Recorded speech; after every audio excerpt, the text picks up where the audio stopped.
This is Michael Devellano from Cloud Advisory. I'm on with my friend Phil K. James from Good Milkshake Digital, and I wanted Phil to jump on with me today because I am trying to talk to as many people I can that have expertise in creating compelling video content for LinkedIn, specifically, not exclusively, but definitely I want it in that context. So thanks, Phil. I'm glad you jumped on with me. Hey, happy to be here, Michael. So the reason I wanted to talk to you is I know that you are very active in creating video content for your customers. hmm And I think you said, how many videos a week are you making? 3 to 4 videos per week. Yep.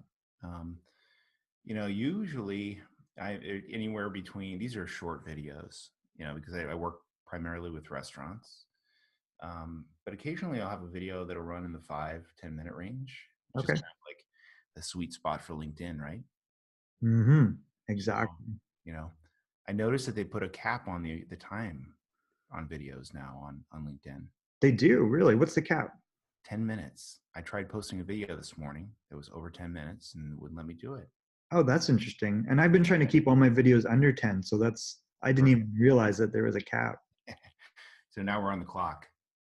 That's probably good though. But yeah, that's weird because, so you're saying native video, Yeah, just video that you post directly to LinkedIn, right? Native. which I think there's really benefit right now to posting natively, right? They're trying to reward people by sending them traffic, I think, and optimizing what they're getting back for that as far as attention. Yeah, I mean, but the same, I think what they're trying to do is they probably had a whole bunch of people that were posting hour-long webinars, and I can see that. Yeah. I just had an interesting interview with a guy uh, from New Zealand, and does exactly what I do, and I thought, okay, it'd be cool to share that, and no, wouldn't let me do it. Oh, I didn't realize that. So I've already learned something on this call. I didn't realize. Right. So So 10 minutes. so like we've been obviously helping clients with, their LinkedIn outreach to their ideal client. And it's kind of my thought that, let's say I'm trying to connect them with 2 to 3,000 new people a month. They Mhm. probably actually connect with 6 to 800.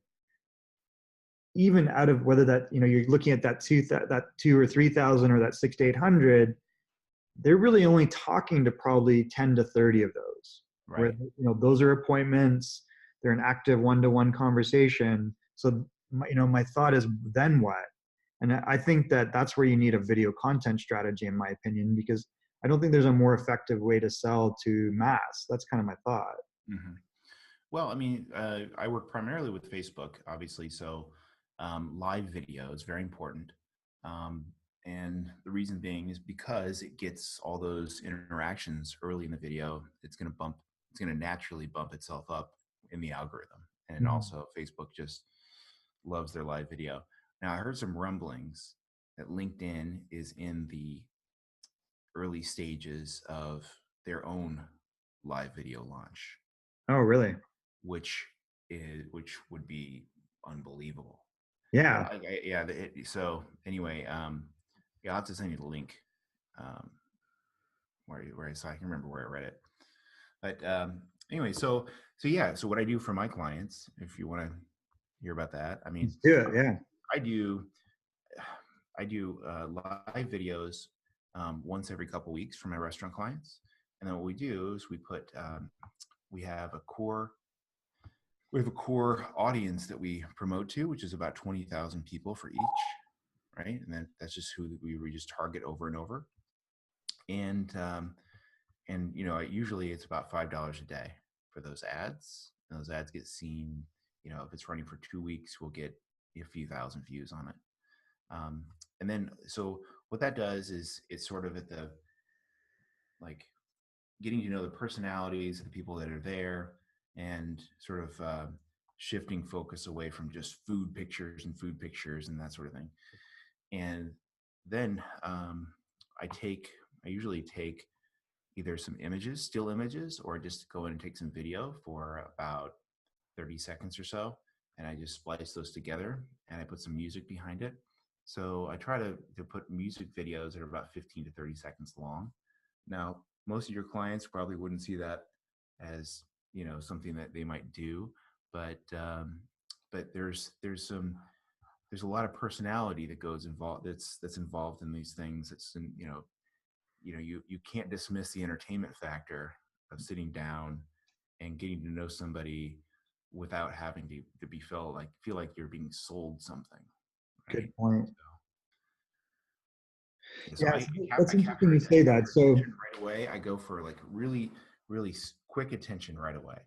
Whether that is a person on the phone, just like waving or something, um, and then just something off the wall. Like I had, last week I have a client that uses smoked drinks. I don't know if you've seen that before. no. They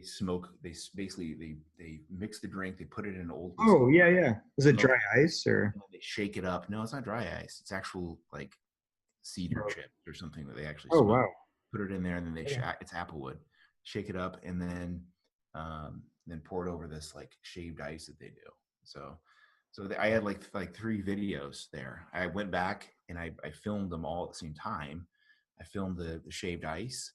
The basically they have a 300-pound block of ice that they shave down with a chainsaw, which is great, visuals. And then and then we take the actual mixing of the drink, and I show people how to mix the drink, and then the smoking of the drink. So these are 3 different videos, 15, 30 seconds to 45 seconds long. And so that gives me like a whole month's worth of content that I can do in a couple hours. That's great. Yeah. And You're basically just I just using let with those an iPhone? with ads, and I just do it all with my phone, right? Just right here. I mean, I have a light. I have a, I think I showed you. I have this little, this light, retails for $30 on Amazon. But and I have a microphone too, like a little portable microphone you plug directly into your phone. It's that's something that's awesome. You want to see it? Sure. Yeah, I see it. Basically, it's Schema Fun. It's Okay. backwards, but just plugs directly into your phone. So that's it. You have to have an adapter, but for your, and it's great sound. It's That's awesome. perfect. I think this retails for $50 on Amazon. So for less than $100, you can have a whole studio. So I think part of what you're talking about, you were talking about like seeing a video that's not pitchy, right? That's not selling. You're trying to focus on the personality of the people that you're shooting. Is that kind of part of it, and what they do? So the thing that they do. I think about the bar or the restaurant as a person. So, what sorts of things would I smell if I was walking around as that person? See or hear or smell, and so each one of those things, each one of those little tiny things in there has a little story. How can you tell a story around one little tiny snippet of that restaurant? The way they cut the lemons, there's got to be a story behind that. Just the lemons. The way that every chef has his own technique and how they sharpen knives. So what is this chef's technique? And I'll put that on camera. It takes 10 minutes to shoot and 45 minutes to edit. I'm done. So and these restaurants love it because nobody's doing that. Like no restaurant is doing anything close to this.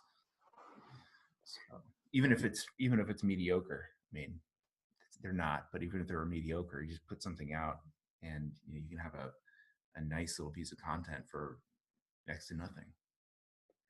So I love hearing that, because I think people get really nervous and hung up on production and the volume of content that you have to create, and particularly around LinkedIn. To your point, I don't think people on LinkedIn have a real strategy around how often to post, what to post, and then how to like get attention for that.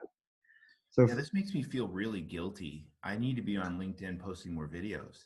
Because every time I post a video on LinkedIn and compare it to the interaction on Facebook, it's like 2 to 1. It's crazy, right? Like even just the analytics. So much more in engagement. I agree. Yeah, and I think it's the best platform right now for video. Like at least if you're like mostly business to business is my assumption, but I think that Facebook has got so much like a fire hose, whereas I think LinkedIn is still at that stage of trying to build it up as this is a content platform. Right. Use us, right? But Yeah.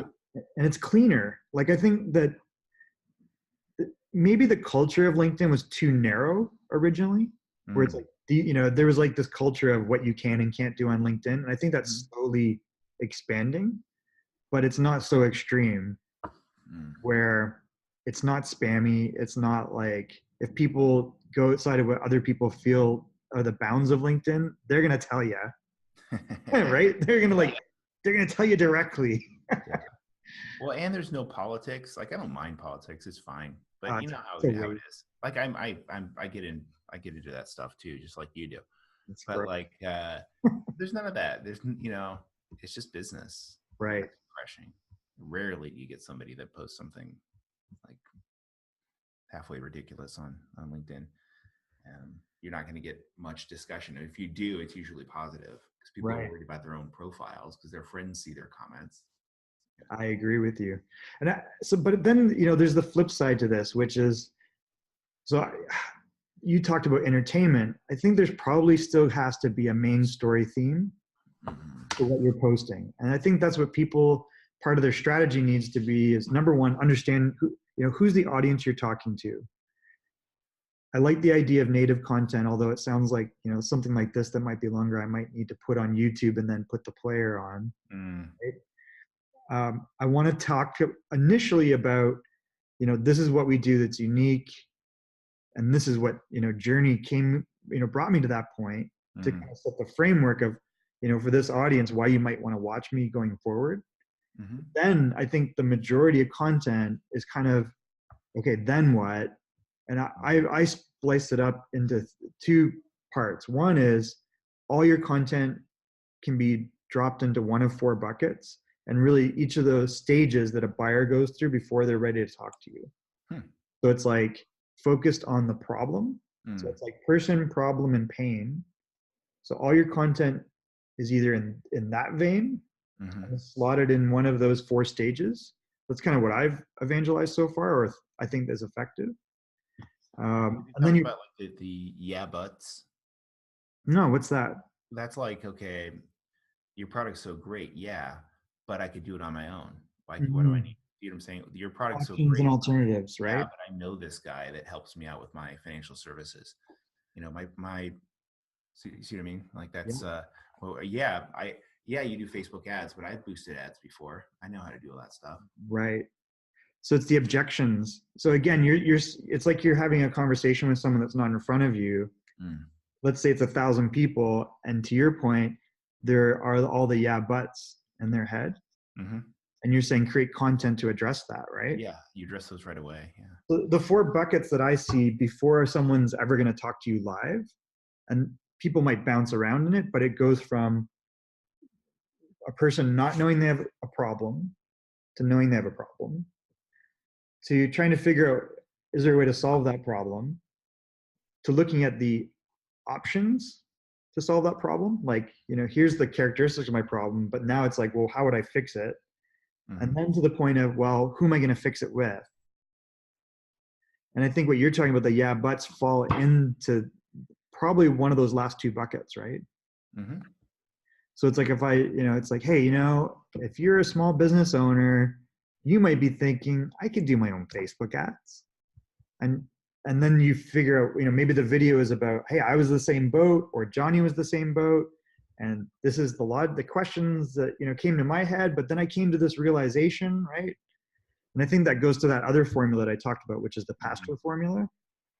So I Hmm. don't know if you saw that video Yeah. that. Hmm. So it's like, the P being pain, the person, the problem, and the pain of having that problem, and then the A being amplifying it, which is if this doesn't get solved, this is the realization I had about what it would cost me. So video content around that. And then the S being the story and the solution. So it'd be like, well, here's how you could solve that problem, right? And here's the, maybe the journey I went through, or then there's T, which is testimonial. What is Hmm. it? And transformation, Hmm. right? So it's like, well, here's an example of someone that had that same epiphany you had, and this is what the world looks like afterwards. Yeah. right? So that's why I kind of like, I think all your content, you could use that framework, and it probably drops then afterwards into one of those 4 stages. Mm, You can guess if someone's watching it and responding to it, where they might be in the journey, right? mm. The buying journey. Interesting. Yeah. Yeah. But And that might be too complicated. no, it's a real life split test for sure. I love it. Getting that immediate feedback is important. But that I think then what's missing in that is the entertainment value. And Mm, that's what you were kind of talking about, which is the personality, right? So it's like, well, what's the personality? And maybe that's part of the story, the flavor that people are getting for doing business with you, right? mm. So it's almost like reality TV for your business. Yeah. At the same time, like if I'm a there are a couple ways things that come to mind when I know that you work with lots of different types of people. But like if you're somebody like me, like a marketing agency looking for leads, um, I would go through uh, and just tell my story about why it is that I do what I do, and then fit it into each one of those categories. Right. So always sort of have that in the back of my mind. You know, why it is I do this. Well, I know what my why is. I'm a former coffee shop owner who had to deal with payroll, um, and had to deal with an empty restaurant, well, empty coffee shop, and you know, bills to pay and all this stuff. So you say, like, yes, I can empathize. I know what you're going through. Right. So then you say, well, who's going to solve your problem of having an empty coffee shop? You could do it on your own. And here's what you would do if you wanted to do it on your own.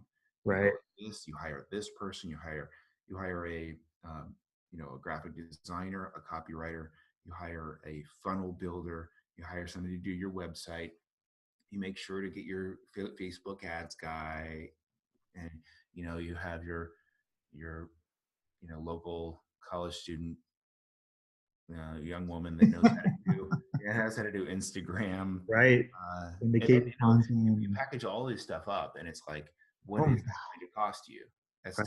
$10,000, and that's really what it takes, because we all agree. We already talked about this. You're at this point in the buyer's journey. You already agree that digital media is important, right? Because that's this point. I'm just going through your system here. You're right. No, I can totally see All it. right. So like you already agree with me, because we already discussed, like, wow, look at all these people that are on social media. They're all on their phones all the time. Why don't they get off their phones and get in my coffee shop and buy a coffee? And then so we know who they. So you're like, oh, how do I communicate with those people? Well, you have to communicate with those people. We agree on that, right? Yes, I have to. I have to do it, or my business is going to die. Like it's Right. life or death. That's the And amplification of yeah, right. The amplification, right? And then, so you're bringing him along this hero's journey, right? Joseph Campbell. exactly the And hero's journey. That makes sense.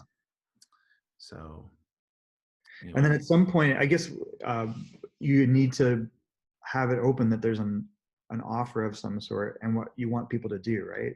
hmm, And I think that that's something that you got to be real careful about, particularly on LinkedIn. But there's got to be some point where people are, and I guess I don't necessarily know the answer, but I'm curious what your thoughts on that. It's like, if I'm telling this story and telling the story and telling the story, at some point you want conversion in the sense of you're hoping that people know how to reach you and will reach you, right? I mean, you're not on LinkedIn posting videos about how to make your business better. I sort of, as out of the goodness of your own heart. Like there part of me is such like an old school bleeding heart liberal that I can't get over that part of my like, I fight that every day. And the other part of it is the practical side. These things are always fighting with each other. And so in one mind, I feel like, oh, I can totally help this person for free, and we can all like hold hands together and do it. It's great.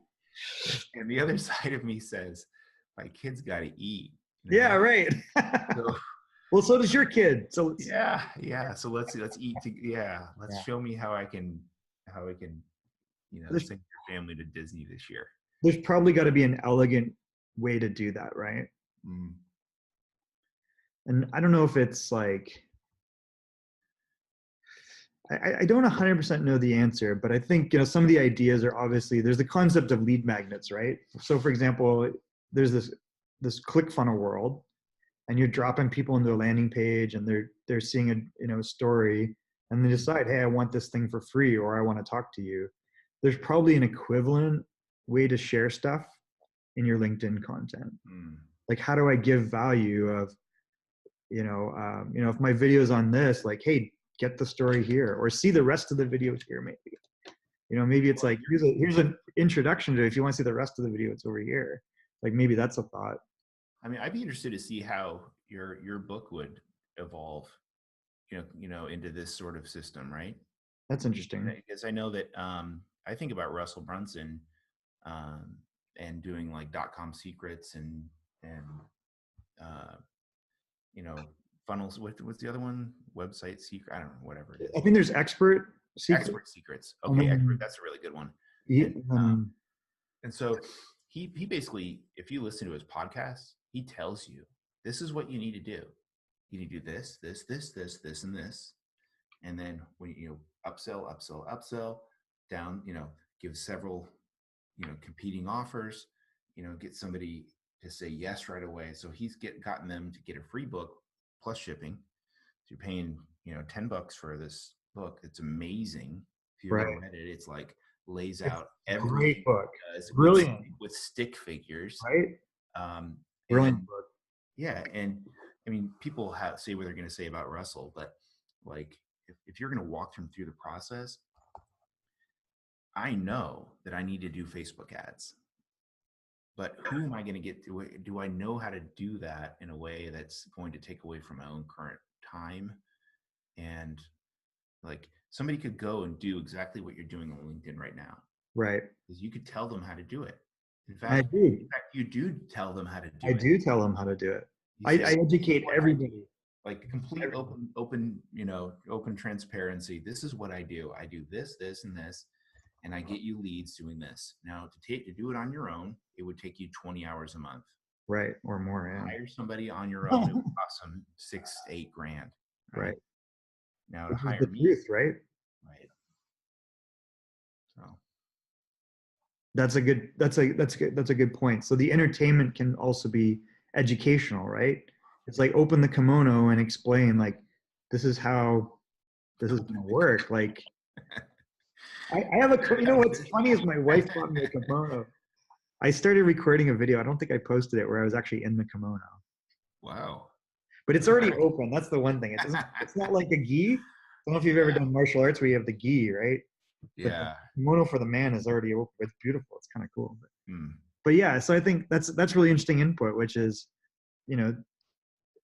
that's another formula, right? Which is that perfect webinar formula that Russell Brunson has. And I've used that very effectively to explain and teach people about linked funnels. So that's a good point. He gives everything away. There's no secrets. Nope. He's created an army.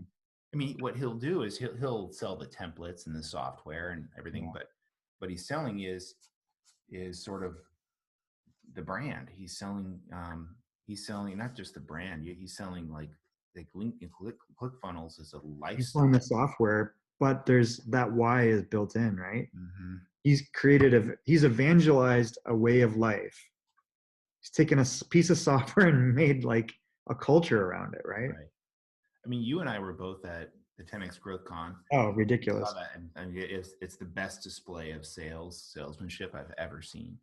And it's 100% that perfect webinar formula that he shares for free. Yeah. And here people like rushing to the tables to buy $3,000 product. To buy like a year of the full blast on ClickFunnels. They went from knowing nothing to, I need this to save my business. Yeah, brilliant. And you know what he did a couple weeks later, right? No. Funnel Hacking Live. Okay, most people, he always tells the story about his 3 million in 24 hours or something, right? Or 3 million in 1 hour. Yeah. Right? That's what he talks about at 10X. But what he doesn't talk about a lot, he occasionally brings it up, is at Funnel Hacking Live, he got 2,000 people to pay $25,000. it was like 15 million. I have to do the math. Oh my God. $15 million is. That's Yeah. insane. So, uh, yeah, it's 25,000. Is this like a mastermind thing? Yeah, it's like private coaching with him, and like Jesus. his people will build out your funnels, and Oh my God. yeah. So Wow. So I mean that's really good point, which is there is this other thing I haven't talked about, which maybe it's worth talking about and breaking down is again, how do you sell when someone's not there? mhm. And if you're creating video content and you're building those pieces using, because he hits on a very structured way to build his webinar Yeah, content. yeah, no doubt. And to your point, like you're, if I'm a business, I'm a consultant or I'm an agency, is Mhm. have a secret formula, share it with the world. People are going to realize they're not going to want to do this themselves. Like Yeah. maybe some will, but not the ones that, I'm like, wow, you're the expert. Hmm. So to Yeah. your point, the entertainment value is learning. That's what I was saying before, the reality TV of your business, right? Mhm. Mhm. That's interesting. That's really good feedback. Yeah. And that can apply to any business. They just have to think through again the story of okay, what we do, how we do it that's special. Mhm. And then to your point, what brought me to create this really special thing and invest in it. And then just like expose it all, right? Yeah, there's a one podcast. I'll have to send it to you later. One of his podcast entries from, I believe, April.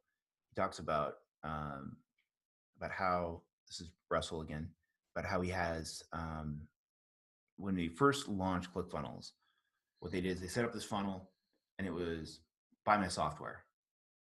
You can try it for free. Try it for free. Buy my software. Great. Trickles, right? Radio silence. Launched it again. Buy my software. He tried different images. They A/B tested it 100 times. They launched it, and nothing. Same thing. Did it like 5 times. And the sixth time, what they figured was the only way they were able to differentiate themselves from the rest of the people in the market is by making themselves feel that there was this offer.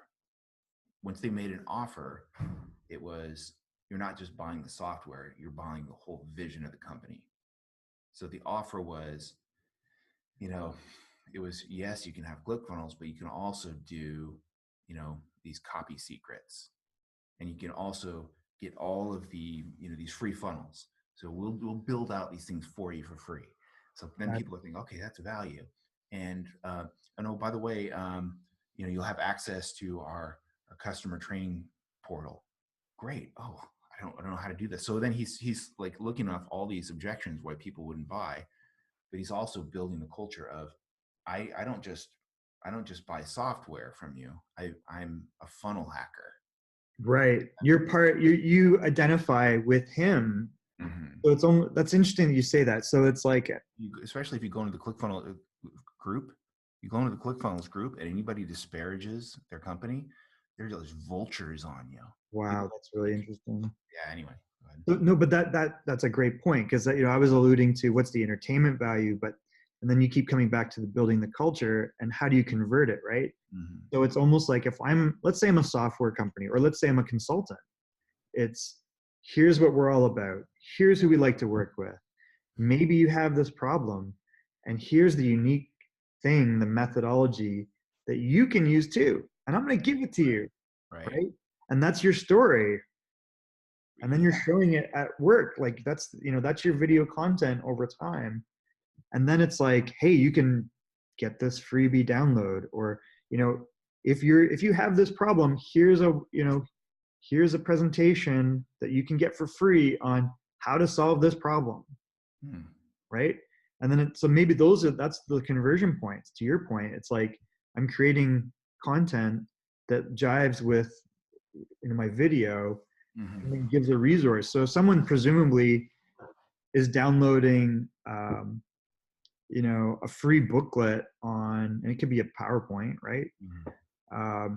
From that video that says how small business owners can solve their problem of lead generation. I know they probably want leads and they're probably a small business owner, Mm-hmm. right? Right, right. You've already segmented that audience just by building that list. Probably, right? So you want to build my list. I got to build a I list. know. Okay, so that's really interesting. It's like, okay, so when we going back to, it's like for every piece of content, encourage people to think about, well, what could you create that would reinforce this and would get people to go from unknown? Because I talk about this too, which is how do you get someone to go from anonymous to known? So it's like I'm guessing where you're at in the buying journey based upon what you're consuming. And if I leave breadcrumbs at each one, but also I leave it so that you can get something, so you have like a book, like a framework, right, in digital writing, PDF, you're probably identifying yourself because you're going to give me an email or Mm, you're going to give me a phone number to text you the book or whatever, right? mm. So I don't see why you couldn't do that on LinkedIn. I'm sure it's been done. I'm sure it's being done right now. So I don't even think we need to find it. I mean, you just go out and do it. Yeah, test it and try it. So that makes a lot of sense. And it can't be, it's to your point, the more it seems like I'm trying to sell the person as opposed to create an actual culture and a following and give it away, right? Right. Give. It's got to be sincere because it'll come across as junk otherwise. And I mean, that's what I try to do with my Facebook group. Um, I haven't even thought. It hasn't even, unless people have asked me about it, or I bring it up right now. Like, how am I going to make money off of this? Well, I don't know. But what I'm trying to do is this is sort of like a training ground for me to learn the messages that work and the ones that don't. That's And interesting. also these, and also help you find sort of the methods that work, Mm-hmm. the methods that work for getting more customers for restaurants. And so, anyway, I don't know why I went there, No, but but that what I'm trying to say is that not I get it. everything has to be monetized. We think it does, Right. but but also fools say the same thing. So Well, I think you're hitting on a point, which is content. You're now a content creator because you're in mhm, this world, right? yeah, If you're in the world, you have to be a content creator to get your story across because you're competing against everybody else that is. And maybe hmm, it's one guy and everybody else is struggling, right? So if you're not over there creating your own content, someone else is getting their message out. The second part to it is, okay, well, I'm not going to likely be able to charge you for my message because in the end, that's what you're doing is you're telling hmm, your story, right? hmm, And you hit on the Facebook group, which is interesting because LinkedIn groups are very effective at when someone's in a LinkedIn group. If I publish content there, everybody sees it. Whereas on a Facebook group, they have like, they'll let you monetize. They've monetized their own Facebook groups, right? Facebook ads, where it's like, well, maybe 25 people see your post or 50 see your post. If you got 10,000 people in that group, you can pay to amplify to the rest of those people, right? But I yeah, think in LinkedIn, it's very different. Like LinkedIn, if I publish something and you're in my group, so maybe that's another way to get people in an environment where you can share more information and have more personal contact. right, right. I mean, you nailed it. That's a good point. I didn't Hmm. even think of that. Well, hey, listen, I'm sure you're super busy, so I Well, think yeah, I got to get going here. we all do have stuff Yeah, to do. This went way longer than I thought, but yeah. I really appreciate your insights and your ideas. So I like what you said and about number one, it's easy to produce good content as far as production value, and you shared with us some really simple tools that enable that. I like what you said about there has to be both entertainment value, I think, in the content. And in the case of business to business, that can be in the sense of here's my journey, but here's, my secret formula that you can use too, and having it geared towards a culture. So those are really interesting insight. Hmm. Anything else you think we should leave people with?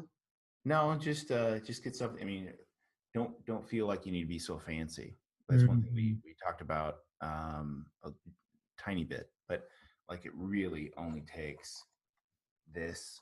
It helps to have a microphone, but you don't have to. Yeah. Just get your face in front of the camera and tell tell your story, and then how that leads people through the process of getting to know you as a business person. I like it. Comfortable. How often do you think people should publish on LinkedIn? I mean, once a day. That's what I was thinking. Yeah, that makes sense. I mean, you know, and that could just be Quick. Ideally, you have a little bit of more of a finished product, but just people just are just so afraid of just putting their face out there that it might help to just have somebody hold your hand through it, right? Good Hire point. somebody to do it. I agree. Yep. Because, you know, if you don't hire somebody to do it, you'll, you know, You get stuck. There's no accountability. Right? You got to have some sort of accountability there. So that makes a lot of sense. mm-hmm. Phil, have an amazing day. I really appreciate your insights, and I look forward to chatting with you soon. Okay, thanks, Michael. Hey, man. All right, bye-bye.